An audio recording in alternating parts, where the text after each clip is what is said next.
Herzlich willkommen Fische auf meinem Kanal. Ich schaue heute mit den Tarotkarten, was dich jetzt im Herbst 2025 erwartet. Bitte beachte dabei auch den Mond sowie Venuszeichen und den Aszendent. Für persönliche Legungen schau gerne in meiner Webseite vorbei. Auf meiner Webseite. So, und ich muss mich gleich für meine Nägel entschuldigen. Ich wollte die Farbe wechseln, aber jetzt bekomme ich den Lack nicht darunter. Das ist anscheinend ein wenig ein schwieriger Prozess und deswegen schauen sie auch so aus. Also, für Fische bitte. Wie wird der Herbst 2025 für Fische bitte? Was erwartet Fische im Herbst 2025? Königin der Schwerter und hier im Unterdeck habe ich die 8 der Münzen. Ja, du wirst eine fleißige Biene sein, hier mit der Königin der Schwerter und mit den 8 der Münzen. Die 8 der Münzen, das ist diese Arbeiterkarte.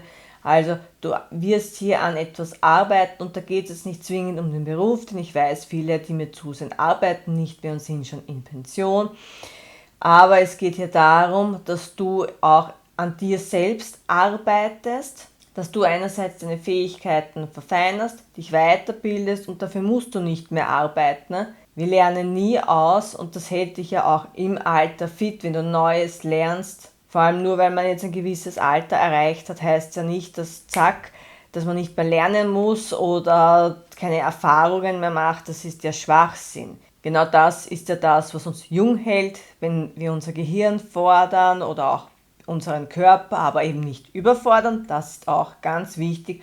Und du wirst ja einfach fleißig weiterarbeiten, auch an deiner Stabilität. Und du gehst hier strategisch voran, hier mit dem Schwert. Manche legen sich einen Plan zu und andere haben den einfach in ihrem Kopf. Die müssen den nicht aufschreiben. Es gibt hier aber eine Strategie. Du bist hier sehr im Verstand und da meine ich jetzt gar nicht, dass du sehr verkopft bist, also im negativen Sinn, sondern dass du hier, wie gesagt, strategisch vorgehst und auch sehr lösungsorientiert. Und du siehst ja auch hier bei der Königin der Schwerter diese ganzen Schmetterlinge und auch hier auf der Krone. Und bei einem Schmetterling, also ein Schmetterling war ja vorher eine Raupe und ist zum Schmetterling transformiert. Und auch du wirst hier etwas verändern. Das kann der ganze Lebensbereich sein, dass du einen kompletten Neuanfang wagst oder hier eben beruflich bzw. finanziell, wenn du Schulden hast zum Beispiel, bzw. Verbindlichkeiten, dass du das vielleicht umschuldest, damit es dir finanziell leichter ist oder eben, dass du schaust, wie du deine Verbindlichkeiten minimierst, schneller zurückzahlst oder auch weiteres Einkommen generierst, damit diese einfach schneller abbezahlt sind. Aber hier eben, es werden fleißige Monate und du bist ja auch bald bei deinen 10 der Münzen. Die Geduldskarte, die 7 der Münzen, die hast du schon hinter dir. Und in den nächsten Monaten nehme ich einfach deine Erntezeit wahr. Aber bitte beachte dennoch, hier auch mit den Münzen, da geht es meistens um Monate, aber auch um Jahre. Es gibt hier keine Zeit. Also das Universum kennt keine Zeit. Für den einen ist es schon bald soweit und der andere braucht auch vielleicht bis nächstes Jahr, je nachdem, wie weit wir in unseren Lernaufgaben vorangeschritten sind. Und Lernaufgaben sind immer die Themen, die uns schwerfallen. Bei mir ist es zum Beispiel die Geduld. Also kriegen wir immer Szenarien bzw. Menschen oder Themen, wo wir zum Beispiel Geduld benötigen. Und da müssen wir dann gelassener werden. Und wie erwähnt, das ist ja bei jedem etwas anderes. Also, und hier auch liebestechnisch, jemand möchte dir Anerkennung schenken. Einerseits, dass man dir endlich zeigt, dass du gesehen wirst von deinem Gegenüber, ist ja in den meisten Fällen ein Mann, der nimmt dich hier als sehr intelligent wahr, aber auch als sehr zurückhaltend bzw. eher kühl und unnahbar. Königin und König der Schwerter können auch auf eine Ex-Person deuten. Das heißt kann, muss aber nicht. Aber ich nehme hier einfach wahr, dass du dich transformieren wirst und dadurch deinem Gegenüber, egal ob das jemand Neues oder jemand Altes ist, dass du es ihm nicht so leicht machen wirst, weil du an dir gearbeitet hast, auch deinen Wert endlich erkannt hast und deswegen ist halt nicht mehr mit dir so gut Kirschen essen. Und du möchtest hier einfach Taten sehen. Du möchtest nicht mehr leere Worte oder schöne Worte, sondern einfach Taten sehen. Und damit du weißt, hier kann etwas gedeihen. Hier, ja, das ist nicht einfach ein One-Night-Stand oder wieder irgendeine Bettgeschichte oder dass der seine Gefühle nicht zeigen kann und du investierst da Zeit. Ja, Geld vielleicht nicht, aber du investierst da deine Zeit und dann ist es aber nach ein paar Wochen oder Monaten aus, weil der keine Entscheidungen treffen kann. 2 der Stäbe und hier im Unterdeck habe ich die 7 der Schwerter. Also ich nehme hier wahr, dass das jemand aus deiner Vergangenheit ist. Es muss nicht zwingend ein Ex-Partner sein. Das kann genauso gut ein Freund oder jemand, den du gedatet hast und wo es dann zu nichts gekommen ist, gewesen sein. Also, hier mit den 7 der Schwertern, man hätte eine Entscheidung in der Vergangenheit treffen müssen, hat sich davor aber gescheut, geschlichen wollte ich sagen, und hat dir hier die 2 der Schwerter überlassen. Das ist diese Unsicherheit, aber auch dieses Nichtwissen, na was ist da und wieso und warum. Kann auch sein, dass eine plötzliche Trennung stattgefunden hat. Man hat dich auch vielleicht geghostet und ja, das ist kein guter Zug. Dennoch, das geht hier raus und hier mit den 2 der Stäben. Es geht hier um langfristige Entscheidungen. Das sind Dinge, die du nicht siehst. Also jetzt bist du noch in einer Zeit, wo du das Ganze nicht siehst. Es ist für dich sehr weit weg. Aber du wirst ja dann Entscheidungen treffen, beziehungsweise auch dein Gegenüber wird sich endlich entscheiden. Und wie gesagt, es geht hier um die Langfristigkeit. Es geht hier auch darum, dass man Pläne endlich umsetzt. Also wenn sich dein Gegenüber schon entschieden hat oder endlich einmal entschieden hat, dann wird er das auch ab Herbst umsetzen. Und du wirst hier deinen Weitblick haben. Du siehst ja auch wie der Mann in dem roten Gewand. Es geht hier auch um Macht. Du wirst hier dann entscheiden, möchtest du das Ganze noch, ja oder nein?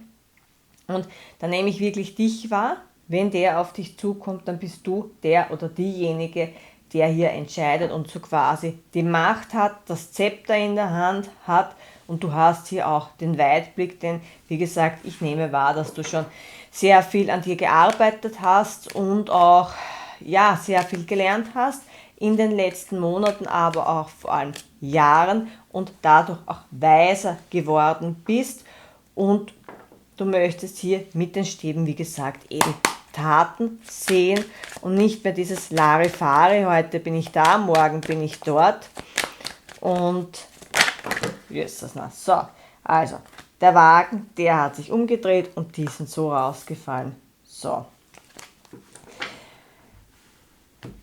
Ich glaube, bei wem war es? Bei Widder, glaube ich, war es letztens. Also, ich habe hier den Wagen und manche werden umziehen. Hier mit den Stäben kann das auch ganz plötzlich passieren. Es kann auch daran liegen, weil du einfach an dir arbeitest und du siehst, dein Umfeld tut dir nicht gut, weil du einfach, ja, du schaust dir alles an, wie lebst du, wie ernährst du dich etc. Und da kommst du einfach drauf, dass die Dinge nicht so gut sind oder du auch merkst, dass dir gewisse Menschen, das kann auch die Arbeit sein und das heißt jetzt nicht, dass du den Hut da drauf hauen sollst, sondern du wirst hier einfach schauen, was raubt mir Energie und was bringt mir Energie. Und wenn du sagst, deine Wohnung oder dein Haus nimmt dir eigentlich mehr Energie, weil du dich dann nie wohlgefühlt hast oder weil du dich einfach nicht mehr wohlfühlst, dann wirst du hier auch davon weggehen und es kann hier bei einigen auch um eine andere Stadt gehen, weil der Wagen verlässt ja auch eine Stadt und der wird aber hier zu seinem Stern geführt. Du siehst ja hier, das ist auch ein Hinweis auf die 17. große Arkana und das ist der Stern und hier geht es ja eben auch darum, dass der Wagen also keine Zügel hat. Der Wagen wird von Gedanken gelenkt.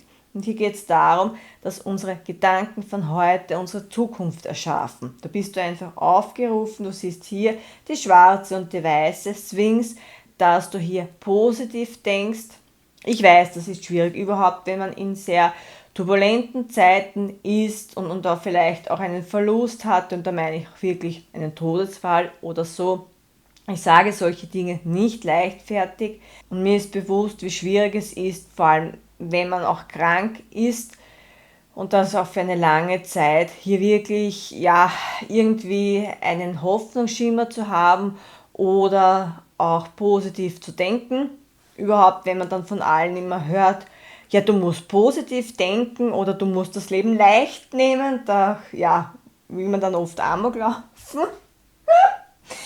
Aber wie gesagt, Fische, versuch einfach, wenn es dir nicht so gut geht oder wenn du hier mit negativen Menschen zu tun hast, etwas loszulassen oder dir auch Hilfe zu suchen, wenigstens versuchen, das Vertrauen ins Universum oder woran auch immer du glaubst zu haben. Es geht hier mit dem Wagen aber auch in eine positive Zukunft und hier eben mit dem Stern, da geht es ja genauso um eine positive Zukunft und dieser Mann wird wieder auf dich zukommen. Und weil ich ja oft Kommentare bekomme, ja, denn man wünscht sich den Herzmensch und Beruf und hin und her. Es ist vor allem bei uns Frauen so, dass wir unsere wahre Liebe, nenne ich das jetzt, oder einfach eine Liebe, mit der wir uns auf lange Zeit wohlfühlen, dass die erst dann zu uns kommt, wenn wir unserer Berufung folgen. Das heißt, wenn du jetzt arbeitssuchend bist, dass du dir überlegst, möchtest du wirklich noch in diese Branche zurück? Möchtest du wirklich vielleicht noch im Angestelltenverhältnis sein, auch wenn das jetzt klingt, naja, wo soll ich mich da selbstständig machen und womit, dass du hier auch auf deine Intuition hörst, was möchtest du wirklich, weil wenn dir dein alter Job schon nicht gefallen hat oder die Branche, dann macht es wenig Sinn, wenn du dir das Ganze wieder antust, weil dann kann ich dir versprechen, wird dein Partner nicht kommen. Das Universum möchte halt, dass vor allem wir Frauen selbstständiger sind und vor allem unabhängiger, dass wir keinen Mann zum Leben brauchen. Und ich weiß, das sind Dinge, die hört man nicht gerne, aber so ist es halt. So, ein letzter Impuls für Fische bitte.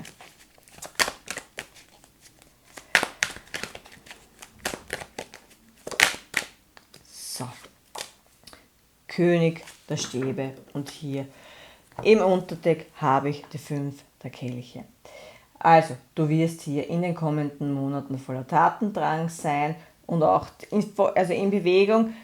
Manche werden wirklich umziehen, viele können vielleicht auch auswandern, hier mit dem König der Stäbe. Das ist ja ein Feuerelement, da geht es auch sehr stark um die Sonne, dass du vielleicht in südlichere Gebiete gehst und du hast ja einfach das Feuer unterm Hintern, dass du etwas verändern möchtest. Wir sind auch in einem 9er Jahr, also Dinge kommen zum Abschluss und nächstes Jahr im 10er Jahr, also Rad des Schicksals. Heuer ist es halt so, der Eremit ist ein großes Thema, dass wir in uns gehen, dass wir vielleicht auch die Stille suchen und uns einfach bewusst werden, wer sind wir, was wollen wir ändern, wohin wollen wir. Und selbst wenn du sagst, na, ich mache das heuer nicht, du wirst in den nächsten Monaten, aber auch Jahren keine andere Chance haben, weil wir auch dahin geschoben werden, sozusagen. Und wenn wir an etwas festhalten, dann kommt der Turm, also das Universum, und nimmt uns ohnehin die Dinge oder die Menschen, die für uns nicht mehr dienlich sind. Also du wirst hier sehr viel in Bewegung sein, hier kommen auch neue Chancen auf dich zu. Aber hier mit den 5 der Kelchen, hier gilt es, dass du dich wirklich bewusst für dich selbst entscheidest, dass du dir jede Chance anziehst, aber auch hier strategisch vorgehst und auch über Entscheidungen schläfst und nicht irgendwie gleich entscheidest. Das ist ganz wichtig, weil sonst könnte es dir hier leid tun, dass du dich für das Falsche entschieden hast und das gilt es ja zu vermeiden. Liebestechnisch, ich habe hier einen König der Stäbe, kann ein Feuerelement sein, das heißt Löwe, Widder oder Schütze, kann, muss aber nicht. Es geht hier auch sehr stark um die Eigenschaften dieses Mannes, also sehr temperamentvoll, sehr attraktiv, nicht nur für dich, sondern auch für andere, sehr leidenschaftlich, auch sehr viel in Bewegung, macht gerne Sport, hat aber manchmal auch diese Tendenz, sich nicht festbinden zu wollen, eher dieses Lockere. Und das kann in der Vergangenheit auch der Fall gewesen sein, das bereut dieser Mensch, aber dem geht's nicht gut und deswegen wird er auch auf dich zukommen, weil der damals eure Chance, also die 2 der Kelche, du siehst ja auch hier der schwarze Umhang, man schaut nur auf das, was zerbrochen ist, was umgekippt ist, was man nicht mehr hat, aber man sieht nicht, dass hier die 2 der Kelche auf einen warten und damals hat er einfach diese Chance mit euch beiden nicht gesehen, dass das auch etwas Langfristiges sein kann. War womöglich wirklich nur eine Bettgeschichte oder ja, wie gesagt, hat dich einfach geghostet. Fische, ob du das noch möchtest oder nicht, das entscheidest du. Vor allem habe ich hier auch das Gefühl, dass sich der schon lange Zeit nimmt und ich glaube aber auch deswegen, weil sich der schämt und aus Scham gefühlt deswegen nicht auf dich zukommt, weil er nicht weiß, wie er nach der langen Zeit das irgendwie gerade rücken soll oder eben auch, ob du überhaupt noch Interesse hast, ob du vielleicht nicht schon vergeben bist und deswegen dauert das Ganze so lang und natürlich auch der hat einen Prozess hinter sich, aber du siehst ja hier, wie du ihn anschaust und er dich. Also, in diesem Sinne bin ich nun am Ende der Legung. Wenn du damit in Resonanz gehst, dann freue ich mich über deinen Kommentar bzw. Feedback und ansonsten wünsche ich dir alles Liebe und bis bald.